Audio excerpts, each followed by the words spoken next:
عبد الساق سودو شرف فيلمس هذا طلع مركان مقاحدة شاهد شوقني وحادي شكتي إن حقي هايسو أما أقتهي عدة كلك عيسي أروسك نستحينه أنت إنن بشدة لو ذاقن عدة كلك عيسي أروسك نستحينه إن مركو روح واحد الدنيا مقعقة هادي أنا ناس لهذا هاي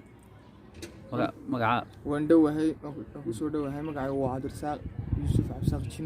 تشينيو مقع في عن أنا أستيقظ تشينيو ولي أقف السوشيال ميديا أما لا يرادو دلنيارة ما بعرف مقع عبد الساق تشينيو مقع سعنايا كورن حفلة أجازة كذا محاول بركة لصعد محد كلا صعدها حفلة والله عاد حفلة عاد وعم بيهد وعاد له هجاسمي ولا شكده بكتير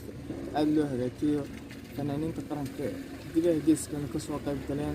الشعب كلك عارفين ده عاد له شكده بكتير الفدا عطيه بلا عاد وناسب به الناس ياد بحل شيء يا إن استحين له أي كو خسار أرسك كو قرش كرسي العاد مش جالس عشان يستوكون أو دولار كمريكا أنا كاسم واحد الله نكره وبأرن شلون نسوي وواحد بينه أنت اسمك عم بدرنا كذا ما يكون ممكن أرن معقول أنا معها صوت صاحبك مكان قوت كوسنا أرسك تشوفي إياه حوله هي ماشي تشوفي أيه إيجو وحنا أنا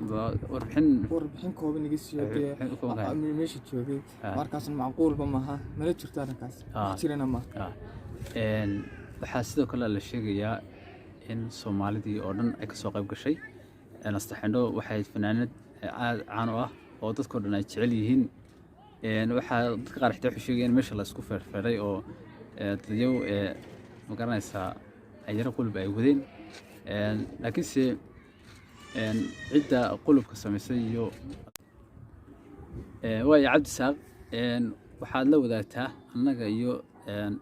umadan degalka social media xogta rasmiga aad ka hayso arooska nastaxino waa kuma cidda kala kicisay arooska nastaxino wallahi arooska nastaxo waxa kala kiciyay ninka youtuber ka caan ka la leeshiina culay ninkaas ayaa kala kiciyay sababta kala kiciyay maxay sababtoo ah gabadha xiid ayaa nastaxino xiid ayaa ka dhixiyay aad qoto dheer oo in badan ay wada jireen isticlaayeen kadib xilligii bay ka goysay ninkan xalfadiisa arooskiisa joogna ayaa ka raacday sidii saaxiibka uu joogay صح marka sidoo kale kiciyay xaflada qurux badan bay ahayd Soomaaliya oo dhan ba ka soo qayb gashay sidoo kale kiciyay xafladu wuxuu kala kiciyay si la isaga joogay la isaga baashaalay waqti wacan lagu jiray ayaa dhalinyaro xubeysan oo xoogan meesha soo galeen wax meeshana uu qulbeen fooday ka bilaabeen askartii baa la wargeliyay meesha oo dhan halkaas lagu kala xafladii lagu joojiyay صح marka nastaxino wax waramay ka haysaa arinkan inuu shinac wali kala kiciyay may wax wara kama hayso si saaxiibkayga meesha joogay warka hayay ii soo sheegay wax wara kama hayso ugu yiri laakiin kan saa ka dambeeyay waxaan oo dhan arinkan oo dhan oo gabadha aad u jeclaa aad u jeclaa oo dhimanay horta bariyo horena wuxuu sameeyay isku dhaceen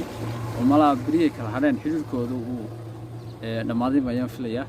saaxiibkaagan xogta kula soo wadaagay magaciisa noo sheegi kartaa والله إنك هم الشيء من الإنسان ونسى حكيها لا بتنو لا مش شيء جايو هو عادي بدل ما صرت عبد الساق أيوة أنا